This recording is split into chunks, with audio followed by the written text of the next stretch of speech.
So before the end of the year, we will publish a new national culture strategy, which will demonstrate the intrinsic value we attach to arts and culture and our determination to ensure that everyone can participate in cultural activities. So the SNP are producing a new culture strategy. How bad could it be? Let's see. So the Scottish Government's published its draft consultation on a culture strategy. And on the front cover, they've put a picture of the sort of thing that the government likes to fund in the way of art. The Herald newspaper published a report on this strategy. One of the comments below it was great. Here it is. I emptied out a tin of alphabetti spaghetti and it made more sense than this. And having read the thing, I can relate to that. So this consultation that's taking place is just the routine behind-the-scenes business of Holyrood. Hundreds of pages get written in these things, and it mainly happens under the radar. The Scottish Family Party have actually responded to this consultation. Now, when you do that, you're one among probably at least 100 other organisations and people that will do that. Most of the responses will be from government-funded organisations, government-funded so-called charities. If you reply on behalf of an LGBT, some minority ethnic group or whatever, you might well have a chance of being listened to. But for us, the chances are pretty slim. But it might just be that they invite us along to take part in one of the committees at Holyrood to express our views on the matter. But don't hold your breath. Right, early on in this document, it talks about what is culture, what are they talking about, and they don't define it. They say explicitly they don't define it, but looking through it, basically they're talking about art and heritage, but they quote a definition from someone else that they think's helpful. So here it is. Calhoun and Sennett's 2007 definition that articulates culture as part of everyday life that's practiced by everyone in a range of endless ways, including the established and more recognised forms of culture, as well as the everyday and the often less visible forms of culture. Now, as I understand it, a really important principle when you're defining something is you can't use the word you're defining in your definition. So if someone said, define grass, and you were to say, well, it's that sort of grassy sort of thing. There's tall grass and short grass, and that's it. That's what grass is. I mean, that's completely rubbish. And yet someone read that definition, a team of people read that definition and thought, yep, that's good, we'll put that in the official government document. So they really get warmed at then, they get into their stride and they make statements such as this. They want to position culture as central to progress in health and well-being, economy, education, reducing inequality and realising a greener and more innovative future. Culture central to health. Not medical facilities, not highly trained staff, not healthy lifestyles. They're not the centre of good health policy. Culture is. It gets worse. Right, places culture as of equal importance alongside other areas as the economy, education, environment, health and tackling inequality. So the government should see culture as equally important as these other things. So having a good health service, equally important to having good museums. Okay, having good schools, equally important to having good opera. Okay, the environment. I thought we were facing the risk of global annihilation through climate change, but that's equally important to things like making sure the local folk music group has got somewhere to meet. If it really is equally important compared to all these other things, then why is only a fraction of the budget allocated to it? We'll come on to why they say these things later, because it quite obviously is not true. That's not the way the government sees it. Right, just the end of the quote there says that the government values culture for the unique perspective it can bring. Well, what perspective does it bring? Well, here's a couple of charts showing some research. The first one shows that artists are the most liberal out of all occupational groups. Okay, even more liberal than their nearest competition, which is people who've never had a job. Okay, moving on to another one. It also shows that artists are the most left-wing out of any occupational group. So if you're a left-wing liberal government and you want to amplify the voice of artists, then you might well want to invest money in art and culture. so that you value the perspective they bring, and the more money you spend on it, the stronger that voice will be. I will say a bit more about that later. So you need to remember who will be reading this document. It's mainly going to be arty types, people working in the cultural sector. And we live in a democracy, so obviously it's in the interest of political parties to be a tad obsequious and ingratiating to particular audiences, and that's what we have coming up next. How about this? We value, support and trust creative people for their unique and vital contribution to society and the economy. Okay, value creative people, fair enough, that's okay. Trust them? What does that even mean? So if someone's a poet, the Scottish government trusts them? I don't understand. Support them? What does it mean by supporting creative people? Well, we now come on to what's possibly the most ridiculous phrase in this whole document. Here it comes. People who create have the right to earn a fair living from artistic and cultural professional pursuits. That's about as sensible as saying people who play football have the right to earn a fair living from football. So if you knit Highland cows, if you play the bagpipes with your kilt on fire, if you carve antlers into Christmas tree decorations, whatever, you have a right to make a living out of that. Now that's one of the most stupid uses of rights terminology I've ever come across. Okay, the right to make a living from your creative activities. Where is that? Is that in the United Nations Universal Declaration of Human Rights? No. The European Convention of Human Rights? No. I think actually it's Article 67294Z of the Charter of Human Rights, just made up off the top of your head. And obviously it's not going to be fulfilled. They don't mean it. Now people might say, oh, that's not really what they mean by that phrase. Well, if that's not what they mean, don't say it, because it clearly says that. And clearly to a lot of people that will be a very attractive prospect. Struggling to make ends meet, producing something that there's not a huge market for, well, your concerns will be over. The government's going to step in and support you. Just to reiterate how ridiculous this is, I'm going to look at the easy reading edition of the consultation. The Scottish Government produces a simplified version for, I don't know, for children, for people who have difficulty reading the usual document. I mean, to be honest, someone who needs it simplified to this extent, I'm not sure how much they could really understand and contribute to the consultation. Anyway, here's a section from it.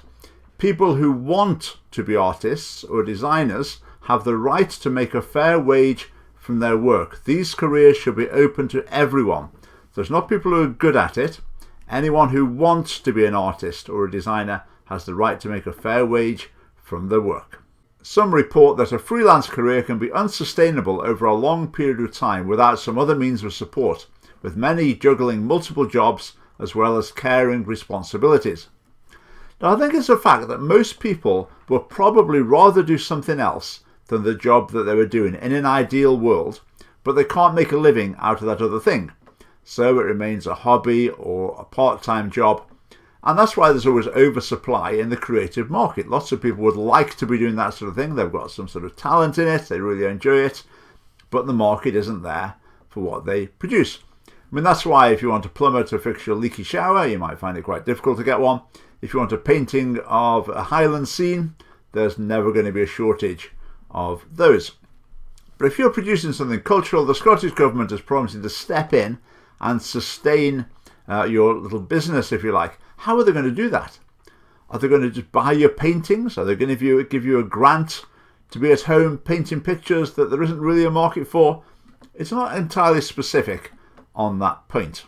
Okay, evidence from funders and applicants and from feedback received during the engagement phase shows that demand and competition for funding from all sources, private and public, is extremely high.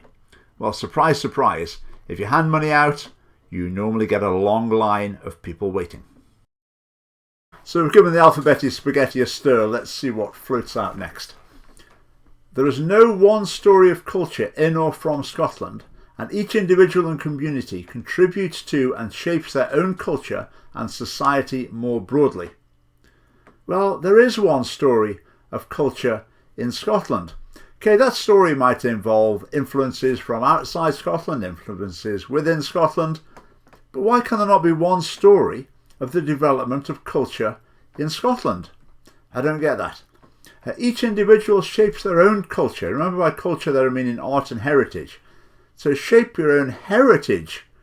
That sounds like something from 1984, but maybe they mean shape artistic culture. How do I shape artistic culture? Well, suppose I do. I choose what to go and see, I choose what to buy, I choose what to experience. Now, if that's the case, if that's the way I shape artistic culture, you could say that state funding interferes with that process. So instead of it following the choices of people, it follows the choices of the government. But I think actually here they're using the term culture more broadly to mean ethos, values, traditions of a society. I mean, what they're basically getting at in a fairly incoherent way is multiculturalism. They're saying there are lots of cultures in Scotland and there's no such thing as Scottish culture apart from this mix of lots of different cultures put together. So they're effectively saying if you have a group of Bhangra dancers in Scotland, that's as Scottish as a pipe band. Now I think there's a distinction to be made here between culture in Scotland and Scottish culture. I mean, Bhangra dancers, that's Indian culture being enacted in Scotland. Maybe over time a Scottish version will develop, it will become part of Scottish culture. Cultures evolve through external influences. If you go back far enough, lots of cultural expressions came from somewhere else. But is Scottish culture just multiculturalism? Is there nothing to say about it apart from the fact that it's a mix of different cultures? Does the Scottish government really believe that? Let's see what they say when they're not in multicultural preaching mode, but they're actually trying to promote Scottish culture to the rest of the world. So let's look at the Visit Scotland website. So I've clicked on a section entitled Traditions and Culture.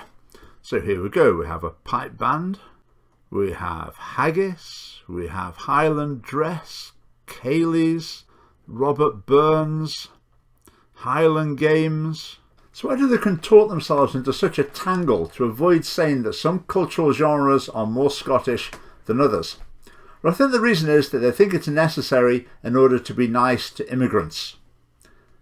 Scotland is home to a wide variety of communities and cultures, including different faith and belief communities, minority, ethnic and migrant communities, refugees and asylum seekers, gypsy traveller communities, deaf culture and British Sign Language users and youth culture.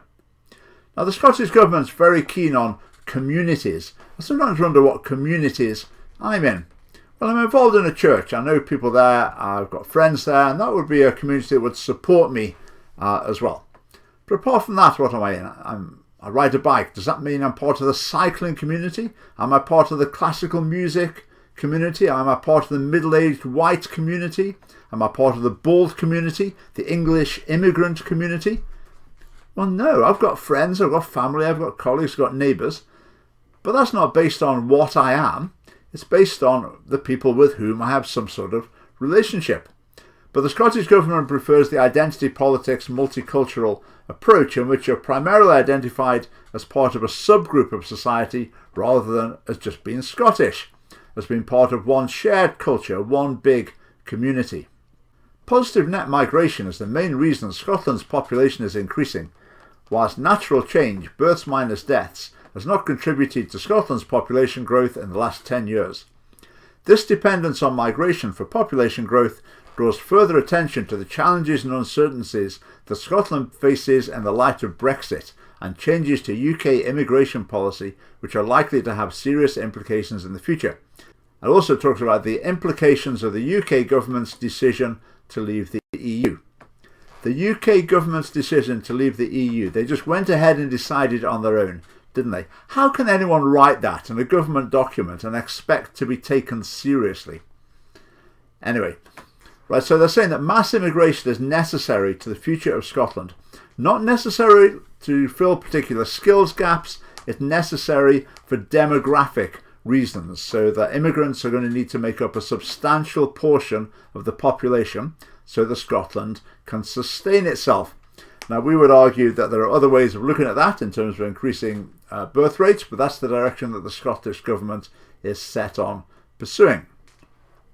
Right, the diversity of Scotland's population is reflected in its mix of cultures and languages, with 158 languages spoken in the home in Scotland in 2017. From Punjabi to Polish, Cantonese to Gaelic and Scots, these languages reflect the Scotland of today. This diversity is a strength, reflecting the rich range of traditional and contemporary culture in Scotland's communities, and illustrates that Scotland is interested, open and welcoming of new people, cultures, languages and ideas. Diversity is a strength. That's one of the great catchphrases of contemporary politics. It's normally just stated without any justification at all. So how are diverse languages in a country an advantage, a strength? Surely communication in a common language is the strength. Surely the ability of all people to engage equally in the national discourse and in all professions equally is a strength. And diverse languages can be a barrier to that. You find me a teacher who says it's a real strength having so many children in my class for whom English is actually their second language. It really means we can push on with the whole class and make better progress. I don't think so. So then goes on to say that the diversity of language shows that Scotland is interested, open and welcoming of new people and languages. No, it doesn't. It doesn't follow that people speak lots of languages, therefore Scotland is interested in different languages, that it's open to them, that it's welcoming of new people. Maybe there's people talking other languages and generally people in Scotland are very unwelcoming. I'm not saying that is the case. I'm just saying that the argument doesn't make any sense at all. Now, linguistic diversity in terms of second languages can be a strength. In terms of first language, linguistic diversity is a weakness in a nation. You need a shared language. It contributes to social cohesion and a sense of national unity. Isolated communities produce tensions, and the way to avoid that is to break down the isolation by communicating in a common language. The diversity and accessibility of cultural opportunities in an area not only builds community cohesion generally, but can often promote mutual understanding between and mutual respect for the cultural expressions of, for example, between newcomers and existing communities. Okay, so diverse cultural opportunities can build community cohesion. Maybe if people want to engage with these possibly slightly alien forms of cultural expression, possibly. But surely what does build community cohesion without a doubt is everyone engaging in a shared and unified culture. Any mention of that? Not at all. But what it does seem to be admitting here, that there is a need to build community cohesion. This diversity that allegedly is a strength seems to give rise to a need to build community cohesion. Encourage greater openness and diverse cultures to reflect a changing Scotland in the 21st century. Now, I wonder if that's a mistake. Does it really mean encourage greater openness to diverse cultures? I don't know. So if you assume it means openness to diverse cultures, different art forms in particular. So they're effectively saying they want everyone to appreciate the culture of immigrants. Now, I think that already happens to quite a significant degree. But how about encouraging everybody to integrate into a mainstream culture? Any mention of that? Not at all. The message is that the mainstream must adjust to the minority cultures rather than vice versa. Now, it can be a good thing to keep elements of a heritage culture alive in immigrant groups, but it's also good to integrate so you can feel entirely at one and at home in a nation. But anyway, it's quite clear from this where the money's going to go. Well, if you're applying for a grant from the Scottish Government, if you're representing a minority immigrant culture, then the odds are looking pretty good. All levels of cultural delivery and decision making could benefit from greater diversity to enrich all areas of the culture sector and society. Well, this is just business as usual from the Scottish Government. People think the SNP is obsessed with independence. If you look behind the scenes at the Scottish Parliament, this is what they're really obsessed with. So the upshot of this will be special treatment for anyone who isn't a white male. Almost every occupational sector has an underrepresentation of women in its workforce, with publishing 52.9 and museums, galleries and libraries 64.8. The only two sectors where women are not underrepresented compared to the workforce overall. That's a quote from a report that's cited in the government's document. I think that's great. Women can be underrepresented in certain areas. If there's actually a majority of women, what do you think that means? Are they overrepresented? Of course not. They're just not underrepresented. Debate about whether a career within culture is largely accessible for those from a white middle-class background only continues apace. The UK-wide Social Mobility and Child Poverty Commission, reported in 2014, concluded that many of the highest earning jobs in the UK were disproportionately filled by privately educated people compared to the general profile of the UK population. It reported that although only 7% of the UK population were privately educated, 44% of the top jobs in film, TV and music fell to those with a private education. So they're just on autopilot. They have to bring race, class, gender into everything. Also independent schooling here. Because it's all about equity, they've got to be exactly the right proportion of each type of people by any way you can slice and dice them up into different groups in every occupation. Reading that, it just reminds me of what you sometimes hear from anti-Semites. The film industry is full of Jews. There are too many Jews in the film industry. It's the same way of thinking. That's why there's a problem with anti-Semitism, partly in any case, in the Labour Party. Do you ever hear these people saying there are too many East Asians in the tech industry? No, don't quite hear that either particularly. Now, while they're obsessing about all this identity politics, what's the plan to make Scotland's cultural output better? For example, making better films, more successful films that are going to reach a larger audience and make more money. Any ideas for that? None. They're too busy just trying to stir up resentment. Some groups are not engaging in culture, as it is currently measured, to the same extent as the wider population, including people on low incomes, communities in areas of multiple deprivation, and those who do not have higher education qualifications. However, this data is based on a relatively limited list of cultural activities which may not reflect the wide range of activities people participate in. Other research demonstrates that people in all communities from all backgrounds are culturally engaged, but in ways that may not be currently measured or perhaps valued. The way the cultural engagement is measured, therefore, needs to be reconsidered. So what they found here basically is that wealthier people in general tend to engage in more highbrow cultural events. Why is that? Well, I think in general that tends to be what they would prefer. Now, the Scottish Government's obviously keen to find an inequality to get their teeth into here. They've found one already. When they do more research, they'll probably find that less wealthy people tend to watch a bit more TV in general than wealthier people. But TV is a form of culture too, so they'll then have two inequalities. And they're still not quite sure, so they're going to spend a huge amount of money on research into this to try and find even more inequalities. Then they'll have even more fake problems to spend money trying to solve. So we're returning to the easy reading edition here. How do you think the plan might affect people on low incomes? I think it'll affect people on low incomes the same as it'll affect people on middle incomes and people on higher incomes. It will be that the government provides forms of cultural entertainment for you that probably aren't something you're really interested in. Do you think the Children's Rights and Welfare Impact Assessment has included where the plan might affect children's rights and welfare? The children's rights are an obsession of the Scottish Parliament. They can't just say it's good for kids to learn an instrument. It has to be about their rights. And this consultation is going to include the Children's Parliament. I'll make a video on the Children's Parliament one day. They get a bunch of primary kids together and you'll never guess, the kids talk the language of Scottish politicians. Human rights, gender stereotyping, inequality, climate change. They know all the lines. And when the adults have heard their views reflected back to them by children, they tick the box that they've listened to children as they have a right to be listened to. It really is pitiful. The culture sector can play a major role in influencing behavioural change, providing leadership through debate and helping communities to imagine the possibilities and potential of a green future where there are reduced demands for energy, increased energy efficiency, and renewable and local energy systems are the norm. So coming soon to a community cultural hub near you, a rip-roaring play about getting your house insulated properly. I just can't wait.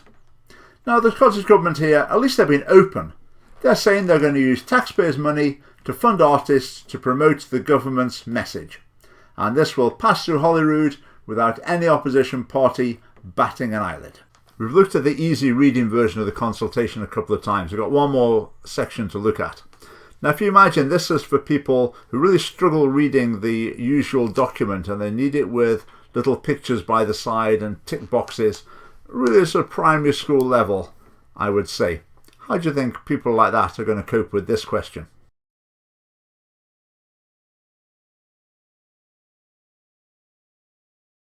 There's a place for a degree of government funding in the arts, and to be fair, the Scottish Government does fund some fine artistic endeavours.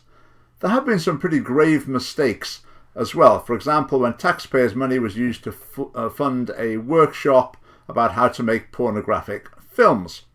It says there, the event was funded by Creative Scotland as part of the Scottish Queer International Film Festival. And they contribute to so-called artwork like some of this rubbish that I saw in a gallery in Perth earlier on this year.